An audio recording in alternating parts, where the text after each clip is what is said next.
Boa noite. Há um dito popular inspirado na figura bíblica da mulher de Ló, que diz que quem olha para trás vira estátua de sal.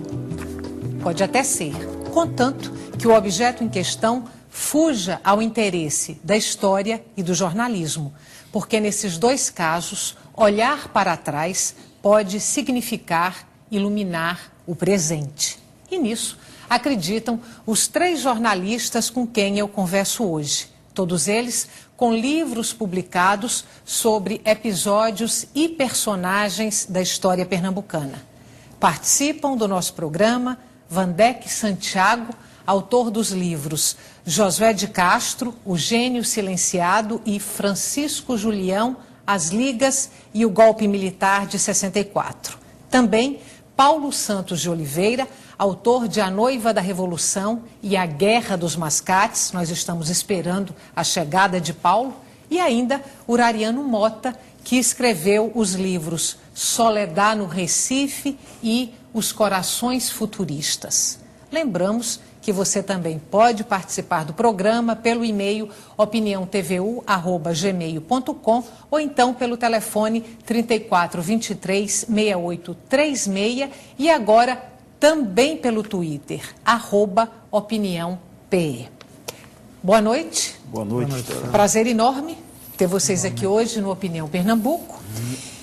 E eu queria começar fazendo uma pergunta para os dois. Por que vocês escolheram trabalhar episódios da história de Pernambuco, ainda que no caso de vocês dois não sejam episódios tão distantes, e publicando em livros?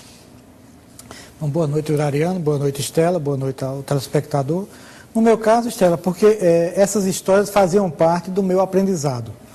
Então, por exemplo, na minha formação de jornalista e na minha formação de leitor, todas essas histórias que eu acabei publicando sobre José de Castro, sobre Francisco Julião, sobre as ligas camponesas e sobre o golpe militar de 64, de alguma forma elas fizeram parte do aprendizado que eu fiz da história do Brasil.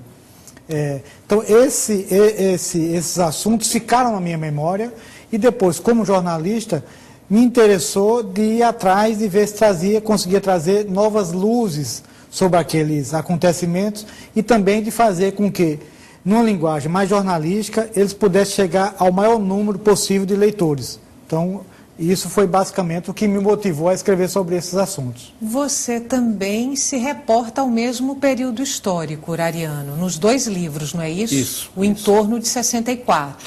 Na verdade é o seguinte, Os Corações Futuristas, ele tem um pico na ditadura Médici. Década de 70. Década de 70. E Soledad no Recife também, porque o assassinato de Soledad se dá em 1973. Agora, eu chamo a atenção de que nos 2 casos, esses livros, eles são literatura. Eu não estou ali como jornalista. Eu sou fundamentalmente um escritor, que tem uma formação de bacharel em Direito, ou de bacharel em jornalismo. Certo? Primeiro, e como escritor, a ferramenta fundamental do escritor é a memória. Tá? Então, é na memória, é na reflexão sobre o que já passou, que a gente é capaz de recuperar a verdade que na hora a gente não viu. Por exemplo, esta nossa entrevista que nós estamos fazendo agora, como jornalista, eu teria que escrever sobre ela de hoje para amanhã, ainda hoje. Mas como escritor, eu vou escrever sobre ela daqui a 1 mês, 2 meses, 3 meses ou daqui a anos. E aí, pela memória, eu vou reconstruir coisas que eu não vi neste momento. Bom, e aí, uma outra pergunta, então.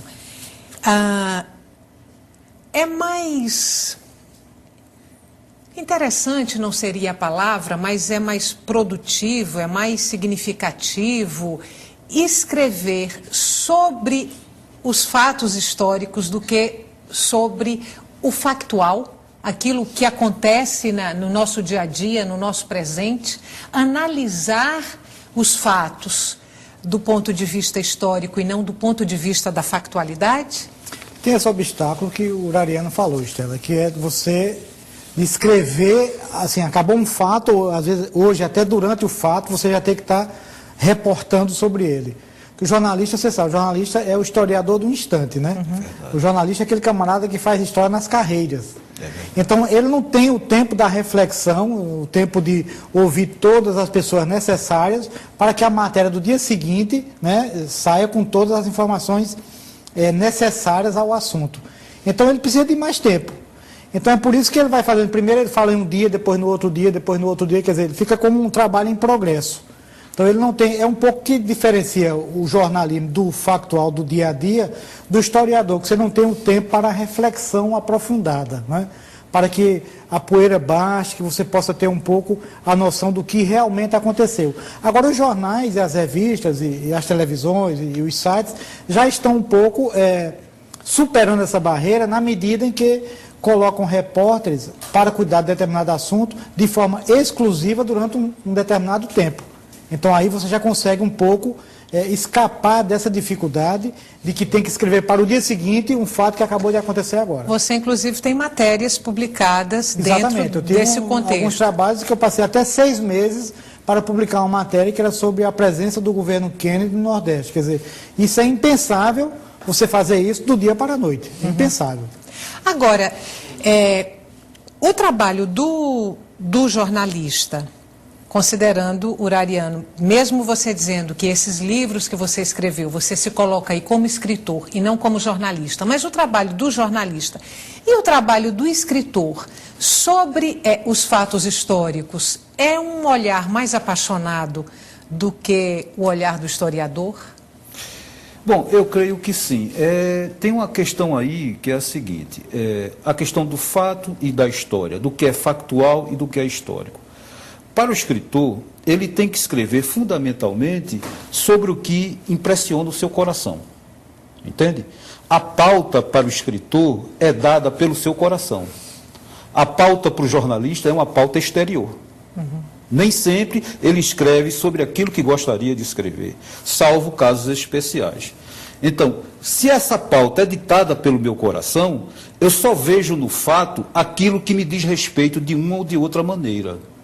E mesmo quando eu escrevo uma coluna sobre o último acontecimento, eu sinto que a coluna cresce quando eu busco a história que antecedeu aquela história que está entranhada no presente. Porque, quer queiramos, quer não, todos os nossos atos são históricos. Até porque esse presente é construído antes. Né? Esta língua que nós usamos é uma língua histórica, que veio antes de nós. Né? O escritor procura reabilitar isso. Mesmo quando ele encara o fato, o acontecido agora mesmo, ele procura desentranhar daquele fato aquilo que veio antes, aquilo que impressionou o seu coração na sua infância, na sua primeira juventude, na sua adolescência. Que tipo de contribuição vocês acham que dão com esses trabalhos, essas histórias publicadas em livro? No seu caso, o Vandeck recuperando aí, resgatando a história de Josué de Castro, também falando sobre Francisco Julião, e você falando, eu depois vou pedir para você falar mais sobre o livro, falando sobre Soledad, que era uma paraguaia, que estava vivendo no Recife naquele momento, envolvida com a luta política contra a ditadura militar e que foi assassinada aqui no Recife. Isso. Que contribuição vocês acham que dão trazendo essas histórias a público contadas dessa maneira, nos livros e não nos jornais ou nas revistas? Eu acho o seguinte, que o jornalismo ele exerce um papel desbravador em relação à história. A história, até chegar ao livro, que vai chegar para as pessoas estudarem tal, e reproduzirem, leva muito tempo. Então, você tem que ter uma distância temporal que separa ali o historiador do seu objeto de análise. Então, essas pessoas como Julião, como Josué de Castro, como o caso que o Urariano conta aqui no livro. Então, tudo isso demora um tempo até entrar naquele livro da história oficial. Então, o jornalismo, ele não precisa passar esse tempo de carência. Ele já pode, de imediato, fazer isso. Então, ele ajuda nesse sentido, de, por exemplo, de trazer mais para perto, para um público mais ampliado, a questão da história contemporânea. Então, por exemplo, quando você vai olhar a história de 64 para cá, você vai vê-la muito mais nos jornais, primeiro nos jornais, nas revistas, do que nos livros. Os livros chegaram depois, porque chega um determinado momento em que o jornal, a revista, já não suporta aquilo, não cabe mais o teu produto ali. Porque o produto ele adquiriu um contorno diferente, uma profundidade diferente, e aí ele não cabe mais no jornal. Então é por isso que o passo seguinte qual é? O livro. O seu livro, resgatando essa história desse assassinato de Soledad, envolvendo talvez uma das figuras mais obscuras aí dessa história recente do Brasil, que é o golpe militar de 64, que é o Cabo Anselmo, é o primeiro livro a ser publicado sobre esse assunto ou antes do seu vieram outros? Duas coisas interessantes. A primeira delas é a seguinte: se você consultar agora mesmo, eu chamo inclusive a atenção do telespectador para fazer isso. Se ele for no Google e digitar Soledad Barrett, todas as referências dela passam por este livro. Primeira coisa. Segunda coisa, em Soledad Barrett, você nota, é um fato histórico que tem tudo a ver com o presente, no momento em que se está instalando a Comissão da Verdade no país. E no exato momento também em que o Cabo Anselmo começa a questionar a anistia porque ele se julga perseguido, alegando que foi perseguido pela ditadura. Quer dizer, esse é um fato histórico, o passado nunca foi tão presente quando se trata da história política do Brasil. A outra coisa que tem é a seguinte: Soledad Barrett, ela não bem se envolveu na luta política, não, ela era a luta política. Ela era uma militante socialista desde o tempo em que esteve exilada no Uruguai. Ela, no Uruguai, aos 17 anos, houve um comando nazista que a pegou e exigiram que ela gritasse "Viva Hitler". Ela se negou e, por isso, a levaram para um lugar deserto e marcaram com suástica as coxas dela. Há fotos. Foi um escândalo em Montevidéu, né? As coxas dela marcadas com cruzes nazistas. Ela é neta de um dos fundadores da literatura paraguaia, que o avô dela era Rafael Barrett, que era espanhol de origem, mas assumiu completamente a dor paraguaia. Ele tem um livro belíssimo chamado, inclusive, A Dor Paraguaia. Então é nessa família de lutadores sociais que vem Soledad Barrett. E que, por azar dela, os caminhos dela se cruzam com o Cabo Anselmo, provavelmente em Cuba, quando ela fazia treinamento de guerrilha. E o Cabo Anselmo, por coincidência, era colega e amigo do primeiro marido dela, que foi morto no Brasil. E aí se apresenta a ela e começam até a aproximação, e naturalmente ninguém poderia imaginar, àquela altura, que o Cabo Anselmo fosse um agente duplo. É talvez o agente duplo de maior projeção no país e um dos maiores da América Latina. Eu vou aproveitar, já que você tocou nesse assunto da Comissão da Verdade. Isso. O Cabo Anselmo deu uma entrevista há pouco tempo para a Rede Brasil, para a TV Cultura, que é filiada à Rede Brasil. Falou, inclusive, sobre o caso Soledad. E nessa entrevista ele questiona a importância que se dá a esses assassinatos, a essas perseguições políticas, dizendo que, na verdade, o que aconteceu foram mortes de ambos os lados. A gente tem esse trechinho da entrevista aí, eu vou chamar, e eu queria a opinião de vocês dois sobre essa declaração do Cabo Anselmo. Quantas pessoas foram assassinadas naquele tempo e assassinadas com as armas de ambos os lados? Dessa maneira eu não me lembro de nenhuma. Bom, dessa maneira, morrer com tiro é morrer com tiro, seja qual for a condição. Morrer numa guerra não declarada é a mesma coisa. Soledad morreu dentro de um tonel com o seu feto aos pés, Cabo Anselmo. Era sua mulher. Opa, essa é a versão, essa é uma das versões. E, aliás, a história é feita com versões diversas. Não é?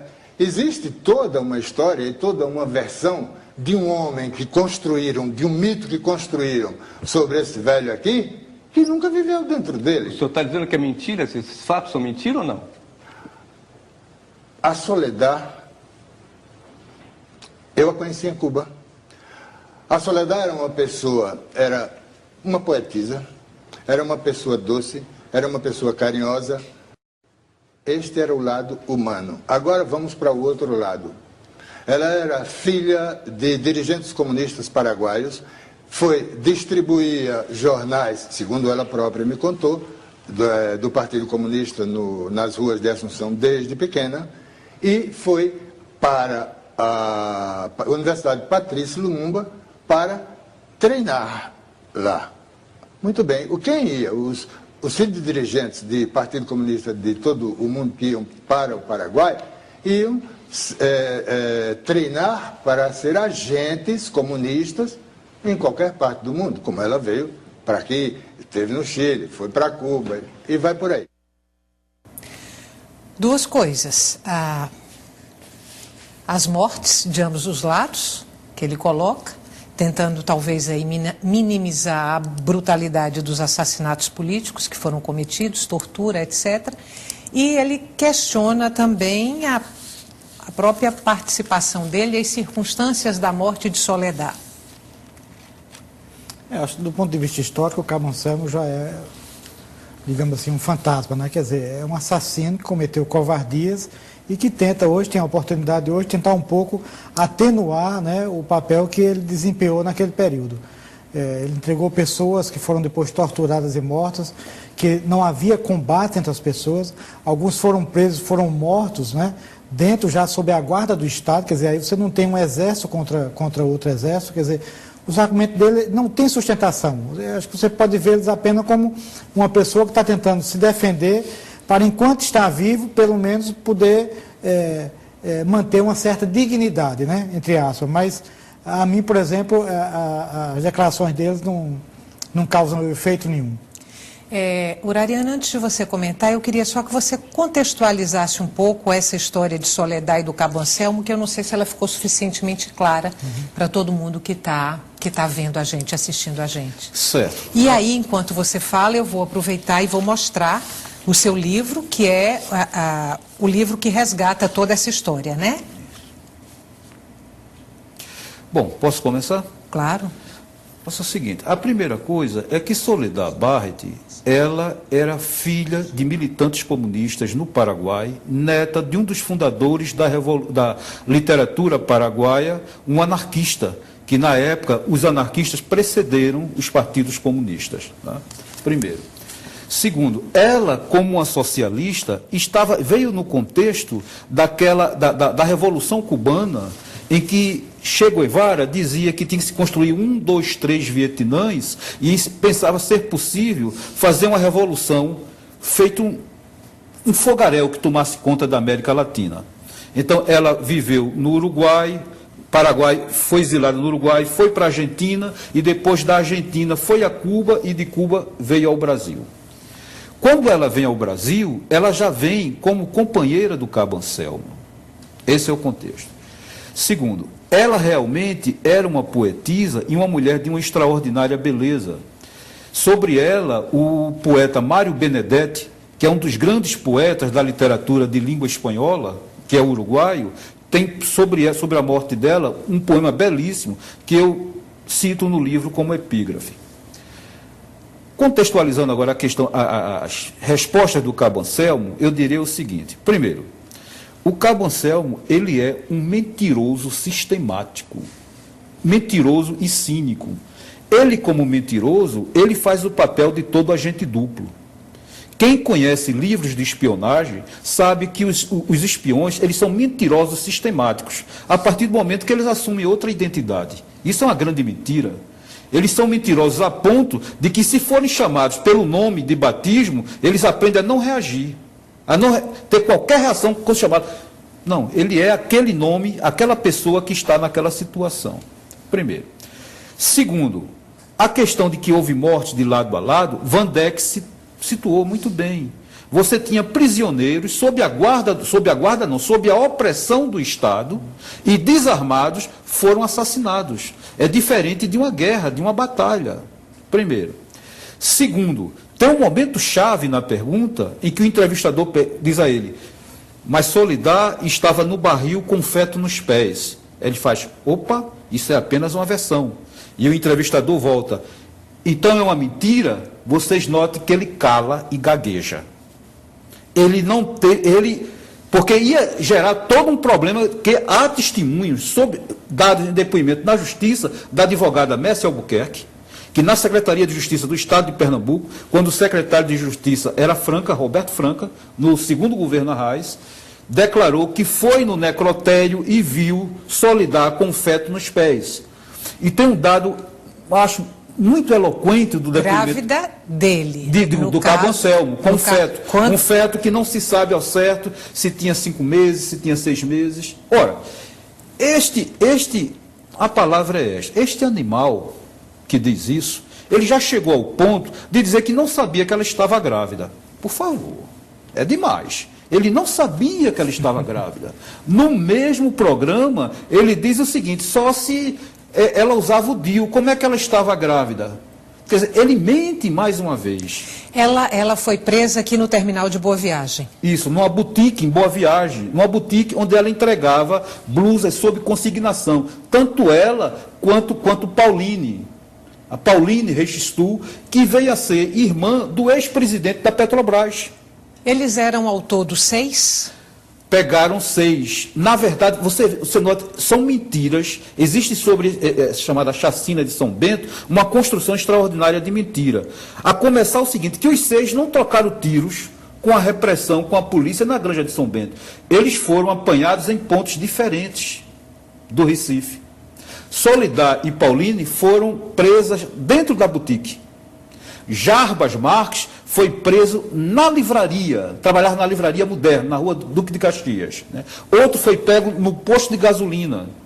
E aí essas pessoas, apanhadas nos seus trabalhos em momentos diferentes, aparecem depois numa versão como trocando tiros com a polícia na Granja de São Bento. Isso é uma farsa. Eu vou fazer uma pausa agora nessa história de Soledad propriamente, a gente volta para ela depois.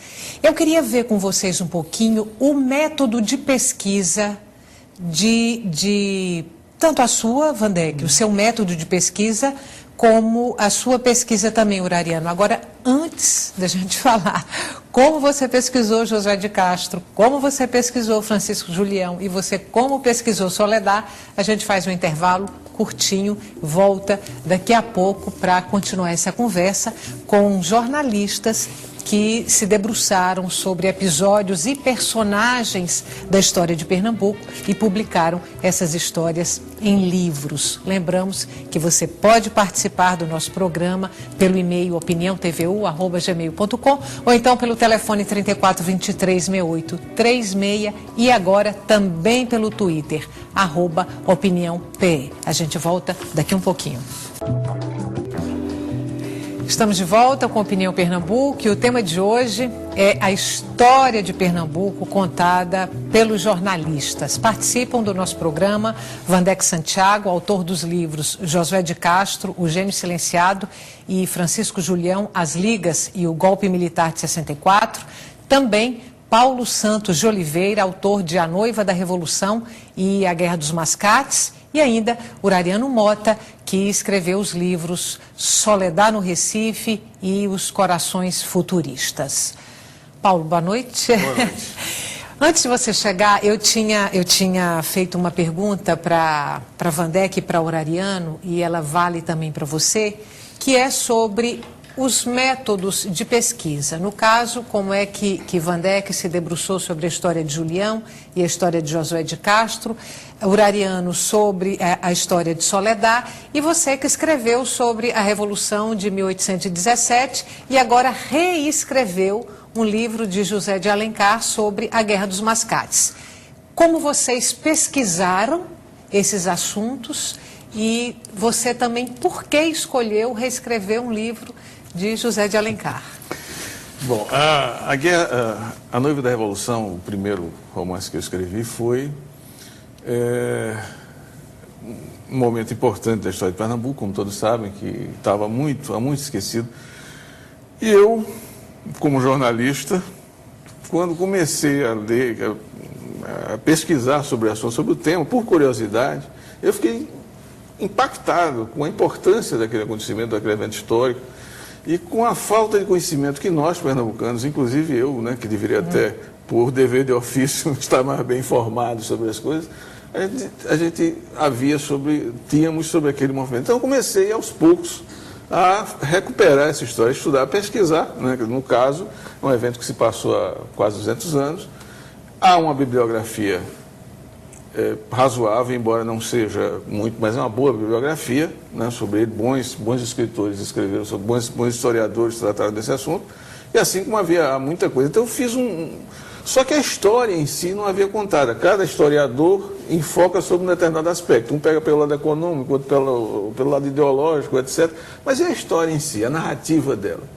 E eu comecei a recuperar, catando as informações daquela, juntando como se fosse um mosaico. Muitas vezes as peças não se encaixavam uma na outra, porque um dava uma informação, um historiador dizia uma coisa, outro dizia outra, etc. Mas eu fui montando esse mosaico. E a coisa era tão maravilhosa o próprio romantismo da história, os personagens eram tão interessantes que eu achei que também eu não interessava fazer aquilo de uma forma jornalística. Eu tinha que escrever um romance, eu virei romancista por causa disso. Eu tive que fazer, só através do romance eu teria condições de recriar, né, como eu queria, né, todo aquele clima que havia em 1817. Quanto à Guerra dos Mascates, que foi relançada, ainda nem foi para você participou do lançamento, mas foi um pré-lançamento, digamos assim, porque estamos há exatamente 300 anos também de um outro grande acontecimento histórico, que foi a Guerra dos Mascates, a disputa que houve entre os pernambucanos e os portugueses, né, os pernambucanos representados pelos olindenses, os nobres de Olinda, e os portugueses, mascates do Recife. Houve uma guerra, foi guerra mesmo, para os padrões foi guerra, 2 anos de combate aqui em Pernambuco, né? E esse evento foi o primeiro movimento nesse sentido que houve na América Latina, desde os Estados Unidos até a Patagônia. Foi a primeira vez em que elites, né, houve antes movimentos de resistência de índios, de negros, quilômetros palmares, etc. Mas um movimento em que a elite propusesse um Estado, né, independente da Europa, foi a primeira vez que houve acontecer isso aqui. Olha só, no caso de Paulo, ele escreve sobre episódios históricos que estão muito distantes. Exato. 1800, aí no caso da Revolução de 1817, 1710, 711, Guerra dos Mascates.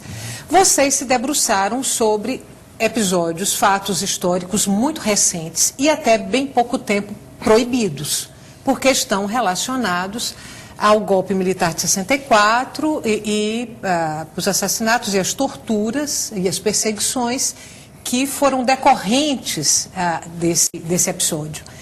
Foi difícil pesquisar, entrar nessa história recente e dolorosa do Brasil e de Pernambuco? Começo, André? Pode começar. É o seguinte, para escrever Solidar, eu parti do princípio de que, como eu disse a você, como escritor, eu falo daquilo que manda o coração. E esses assassinatos de janeiro de 1973 aqui no Recife, eles me marcaram a minha geração de uma maneira profunda. Foi um trauma profundo. O que é o trauma? Nessa época eu trabalhava na CELP, eu saí de manhã, quando vou para o meu expediente na CELP, que na época ficava na Rua da Aurora, onde hoje está a sede da Secretaria de Segurança Pública, mas era lá a sede da CELP, na Rua da Aurora, com a Princesa Isabel. Quando eu vou, eu vejo estampado nos jornais, né, 6 terroristas assassinados no Recife. Quando eu olho a foto, está um amigo meu, com quem eu havia bebido com ele pelo carnaval. Pô, não é terrorista. Eu sei. Ele, a mulher dele, grávida, com a barriga pela boca, como a gente diz, né? Ele estava assassinado lá. E aí, outro amigo meu, no mesmo dia que ele estava sendo caçado pelo Cabo Anselmo e Fleury, foram na casa dele, né? Esse amigo meu me procura, né? Tinha que sair, tinha que desaparecer, porque ele era o próximo a ser assassinado. Foram na casa dele, o Cabo Anselmo foi na casa dele. Então, isso é um trauma. Você não imagina a emoção que eu tive no dia do lançamento de Solidar aqui na Livraria Cultura, quando eu vejo a foto de Solidar na tela da televisão. Eu disse, rapaz, o que foi o trauma da nossa juventude agora é mostrado aqui. onde ela aparecia como terrorista, né, numa foto ruim 3x4, justamente para massacrá-la, para vestir a caricatura de terrorista, essa mulher belíssima que está na capa. Esta é a mulher. Né? Isso que foi um trauma. Quando eu vou para a pesquisa, e aí o que é que acontece? Eu vou lá na Fundação Joaquim Nabuco, levanto os microfilmes, vou no arquivo público para ver os jornais da época, vou no arquivo para ver o que tinha sobre a passagem dela na segurança pública, até o resto de uma sandália, coisa e tal, entendeu? Quando eu levanto isso, qual é a razão? A razão é a seguinte: o livro é uma ficção. O livro não é uma reportagem. Soledade no Recife não é uma reportagem. Agora, é uma ficção de tal maneira entranhada em fatos vividos e documentados que quem lê não consegue separar. É como você separar carne de osso, entende? A ponto de todo mundo que lê o livro me pergunta se eu fui namorado de Soledade, porque o livro é narrado na primeira pessoa e o narrador alimenta uma paixão platônica pela mulher daquele guerreiro que se apresentava como guerreiro, que vinha a ser o Cabo Anselmo, que se dizia chamar na época aqui no Recife de Daniel. Foi sua escolha desde o primeiro momento não fazer um relato, um documento jornalístico. Isto. Fazer um romance. Foi uma escolha. Produzir literatura. Isso. Não é o seu caso, Vandeck. Não, aí você tem já é um passo diferente, né? Porque aí você vai ter um pouco mais, tanto do Ariano quanto do Paulo, você tem um pouco mais de liberdade. Você pode, por exemplo, criar diálogos, você pode descrever cenas, você pode dar vida aos personagens. De repente você pode pegar um personagem de 1817 que aparece numa nota de rodapé, alguma coisa com apenas uma, duas ou três informações sobre ele, e você ali construir, né, um perfil de vida. Então você avança, mas ao mesmo tempo você está bebendo ali na raiz histórica, no fato acontecido. Eu costumo dizer que a história, no nosso caso, é interessante para o jornalista e para o escritor, porque você tem 500 anos de pautas. Né? Você pegar ali século XVI, tem Duarte Coelho, né? Você pegar século XVII, você tem os holandeses, pega o século XVIII, aí você já vai ter a Guerra dos Mascates e tal. Século XIX, você já vai ter Joaquim Nabuco, Vautier, Revolução 17, Praieira, Confederação do Equador. E século XX, você vai ter, né, Revolução de 30, o Getúlio Vargas, 64. Quer dizer, cada momento desse, se você se detiver, por mais distante que ele esteja, você vai encontrar uma história digna de ser recontada. E que, por exemplo, não foi ainda contada em toda a sua extensão. Por exemplo, quando o Paulo vê 17, caramba, ninguém está falando sobre isso. Então, eu sinto um pouco isso quando eu estava escrevendo sobre Julião ou sobre José de Castro. Quer dizer, é um pouco, o assunto lhe toma quase como se fosse uma revelação. Você, por exemplo, de repente aquilo não fazia parte da sua vida, mas você começa a querer aprofundar aquilo, querer adquirir os conhecimentos sobre aquilo e passar para o maior número possível de pessoas. Acho que Paulo desceu para... Já está ainda... Daqui a pouco ele vai chegar em Duarte Coelho. Né? Você pega a Soledade. Se você for... A Paulino vai ter uma história interessante. Quer dizer, cada personagem desse, se você não der um zoom, ele vai ficar apenas um nome. Mas quando você dá um zoom, você, por exemplo, de um personagem que era um significante e tal, mas, por exemplo, virou um romance. Está entendendo? Quer dizer, em cada episódio tem histórias muito fortes para serem contadas. A historiografia oficial... o jornalismo da época que seja, é incapaz de contar tudo isso na dimensão que aconteceu. Na sua palestra na Fliporto, eu estava lá assistindo e você disse uma frase que me chamou muita atenção. Você diz que em Pernambuco é como se estivéssemos sentados em cima de uma botija. Tão rica é a história de Pernambuco e uma história, de certa forma, a ser contada. O Vandeck acaba de citar isso, de explicitar isso. Desde você começa pela própria criação da Fundação de Pernambuco do Duarte Coelho, passa pelo Quilombo dos Palmares, em Alagoas, nós pertencíamos em Pernambuco na época, vem todo esse movimento. Enfim, a história de Pernambuco é provavelmente mais rica, provavelmente não, com certeza, é o estado mais rico em história, sem querer ser aquele ufanismo pernambucano, mas é com certeza o estado mais rico do Brasil, em termos de eventos históricos. E isso é importante, isso é um patrimônio imaterial. Né? A gente tem o patrimônio físico dos museus, do Casario de Olinda, etc., mas tem um patrimônio da memória, que esse está enterrado. Porque as pessoas, você não vai chegar em Minas Gerais e perguntar ao mineiro quem é Tiradentes e o cara vai não saber responder. Agora, pergunte ao pernambucano quem foi Cruz Cabugá, quem foi Gervásio Pires, são nome de ruas. Frei Caneca. Frei Caneca, ninguém sabe. Quer dizer, essa história está enterrada. Então, desenterrar essa botija é o trabalho dos jornalistas frente que estão escrevendo a história do Abreu Lima, né? Com Bolívar. Tem tempo. Então, o Pernambuco, enquanto toda a América Latina estava em chamas, né, lutando foi um processo de independência violentíssimo, né? Foram muitos anos de guerra cruel. Aqui nós passamos uma relativa, né?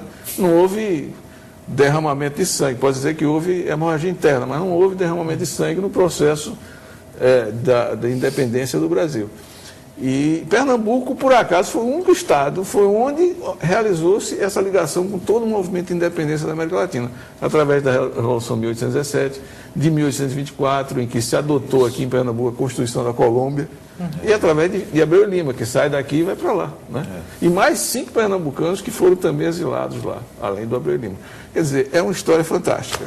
Mais um intervalo curtinho, a gente volta daqui a pouco para continuar essa conversa. Lembrando que você também pode participar do programa, a gente quer que você participe do programa e para isso você manda suas perguntas pelo e-mail opiniãotvu@gmail.com ou então pelo telefone 34 23 68 36 e também agora pelo Twitter @opiniãope.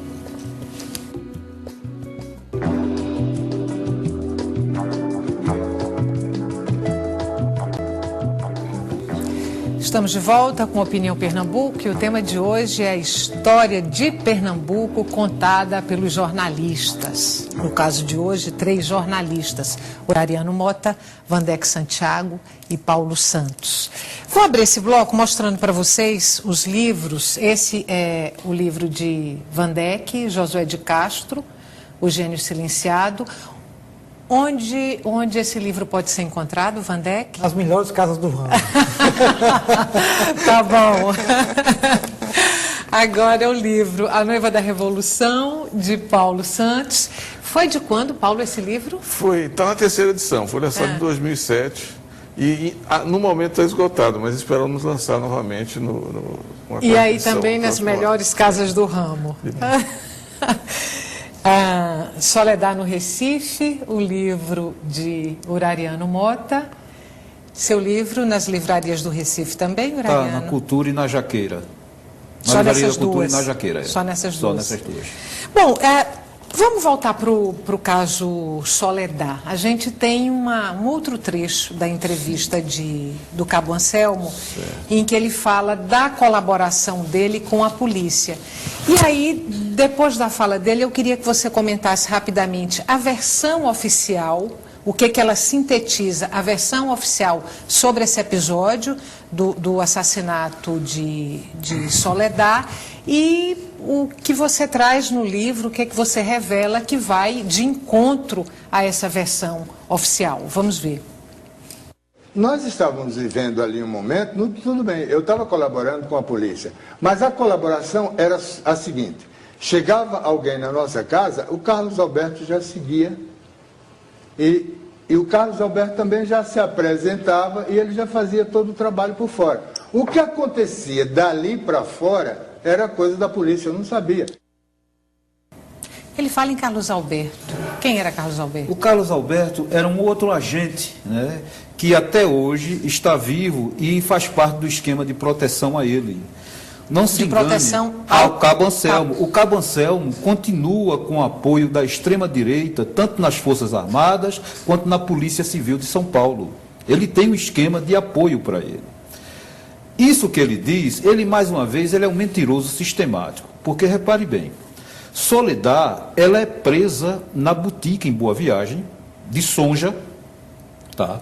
Sonja deu depoimento sobre isso, e não só disse isso, que ele próprio foi lá ser testemunha da prisão dela, e que Soledad, no momento em que estava sendo presa, olhava para ele e perguntava por quê? Por quê?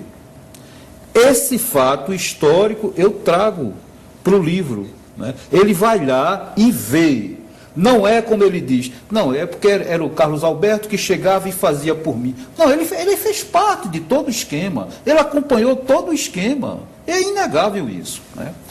A outra coisa que tem é o seguinte, é que essa história até hoje é um trauma, porque eu fui na loja, no prédio onde existiu a boutique de Sonja, hoje é uma loja, por ironia da sorte, do destino, é uma loja de roupas para crianças na Conselheiro Aguiar. Tá? E eu procurei entrar lá, procurando ver, para levantar, porque a gente, quando escreve, a gente tem que ver o cenário, entendeu? Em que cenário esses personagens vão correr, entendeu? Tinha que ver o cenário. E eu entrava lá pela loja, procurando ver, eu disse, eu vou na vizinha. A senhora mora aqui há muito tempo? Perguntei. Ela mora aqui há mais de 40 anos. Eu disse, você é vizinha? Porque foi um escândalo. Foi um escândalo. Os carros parados lá, gente gritando, e tanto Soledad como outras saíram arrastadas, e a Pauline se urinou e vomitou lá debaixo de uma mangueira, na Conselheiro Aguiar. Aí eu pergunto à senhora, por favor, houve um caso aqui, tal ano, coisa de 73, coisa e tal, pô. A mulher parou, chocada, diante de mim e disse, olha, acho que nesse período eu estava viajando. Quer dizer, é um choque até hoje. Essa história não está digerida, não está digerida. Elas foram presas em Boa Viagem, ali no terminal de Boa Viagem? Não, não no terminal, na Conselheiro Aguiar. Na Conselheiro Aguiar. Isso. E foram assassinadas onde? Na tal granja? Aí provavelmente a granja entra só como cenário. É puro cenário. Elas devem ter sido assassinadas ou no DOPS ou no DOI-CODE. Né? A granja é puro cenário, é pura encenação. Não há. Aquilo foi usado para justificar de que ali havia um aparelho e que houve troca de tiros entre as forças, né? Porque as forças, naturalmente, nunca iriam dizer que executaram indivíduos presos, que estavam à mercê deles.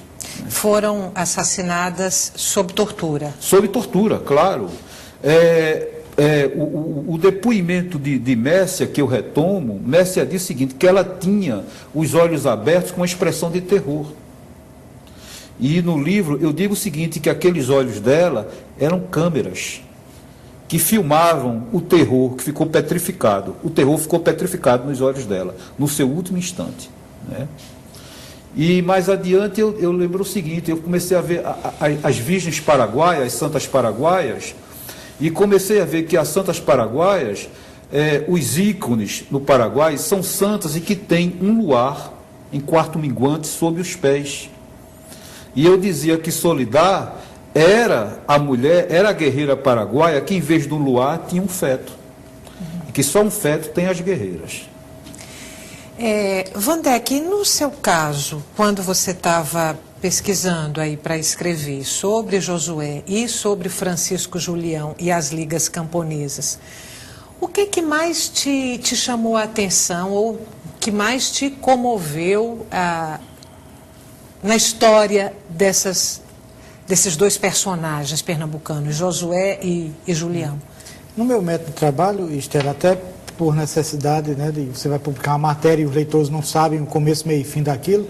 Então, primeiro, eu procuro conhecer toda aquela história que eu vou contar. Então conhecer a maior bibliografia possível, ver quem que eu posso entrevistar, que possa trazer coisas novas sobre o assunto, ver alguns fatos sobre o personagem que não foram, digamos, evidenciados nos trabalhos que se escreveu sobre ele e tal.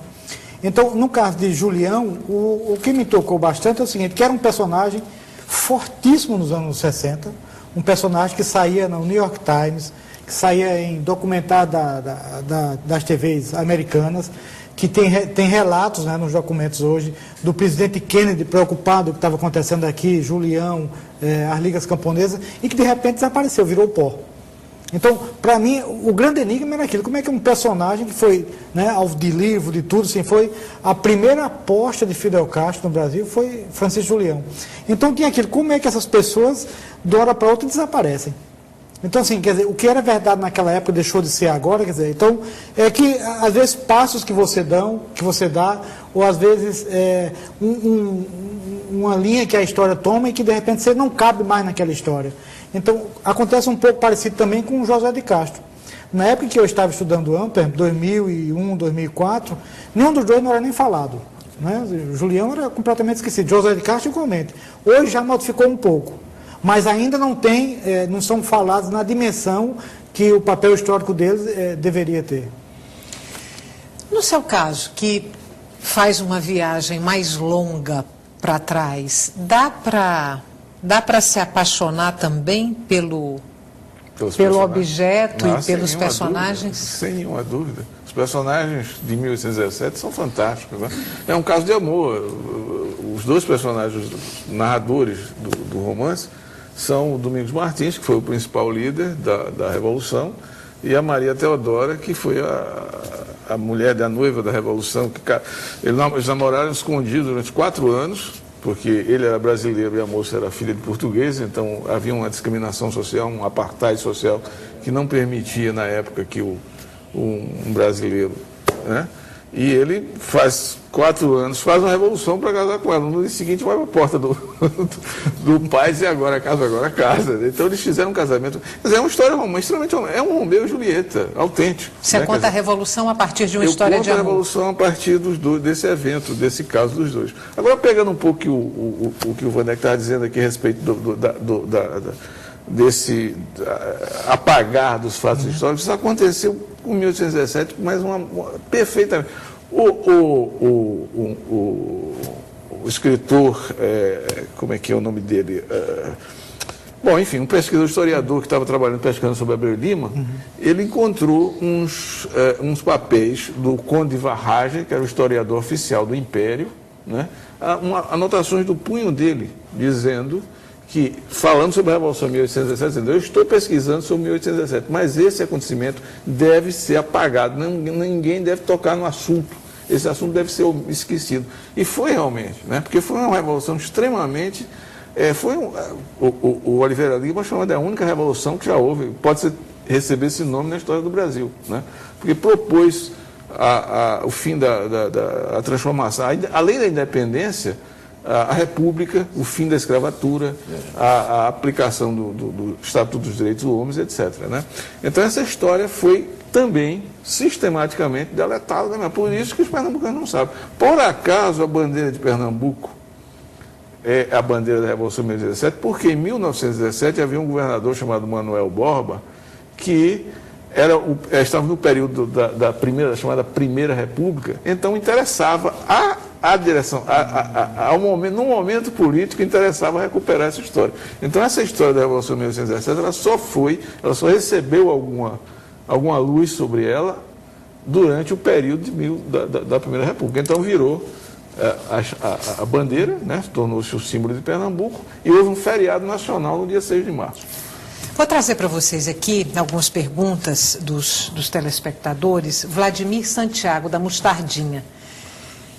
Os jovens que nasceram pós-golpe de 64 têm consciência do que foi realmente a ditadura militar e a força repressora da polícia? Horariano.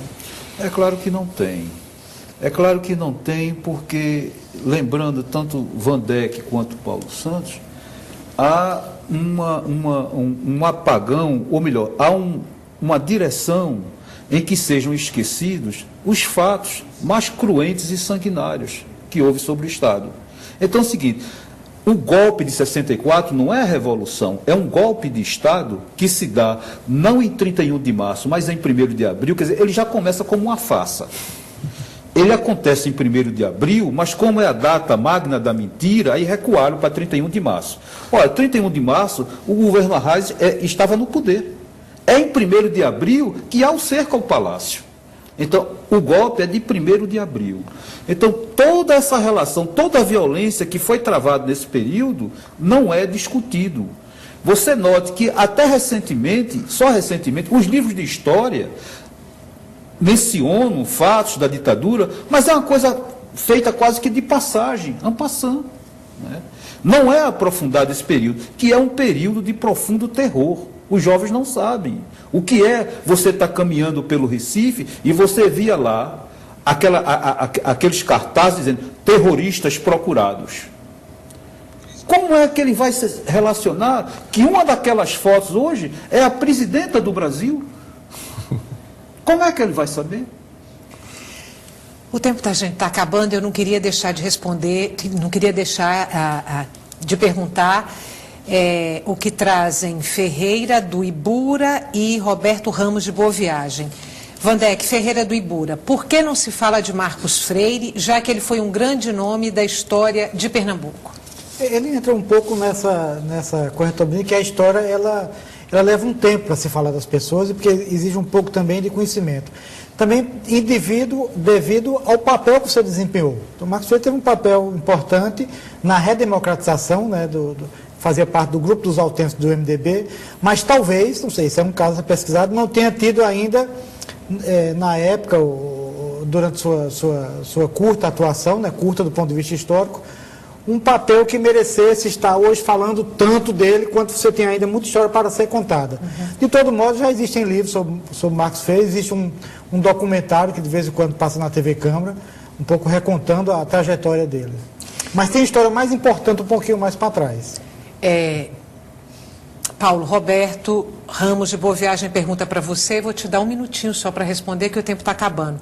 Esse enterro que fizeram da história de Pernambuco não foi feito de propósito pelas aristocracias para que não fomentassem novas revoltas e assim a independência do Império pudesse florescer com todo vigor? Eu poderia responder uma palavra, foi. É exatamente isso.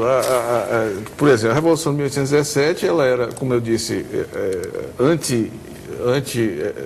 pró-independência, pró-república e pró-liberdade, num período em que nós éramos colônia, éramos submetidos ao governo português. Posteriormente, durante o Império, ela era uma revolução republicana. Posteriormente, durante o primeiro momento da Primeira República, ela pôde ter algum destaque. Posteriormente, durante a Revolução de 30, a chamada, no Estado Novo, e no governo militar, ela foi novamente enterrada para baixo do tapete. Então, essa memória, assim como outras memórias, precisam ser resgatadas por todos nós. Sim ou não, para a gente terminar, você conheceu Soledad pessoalmente? Não. Não. Não.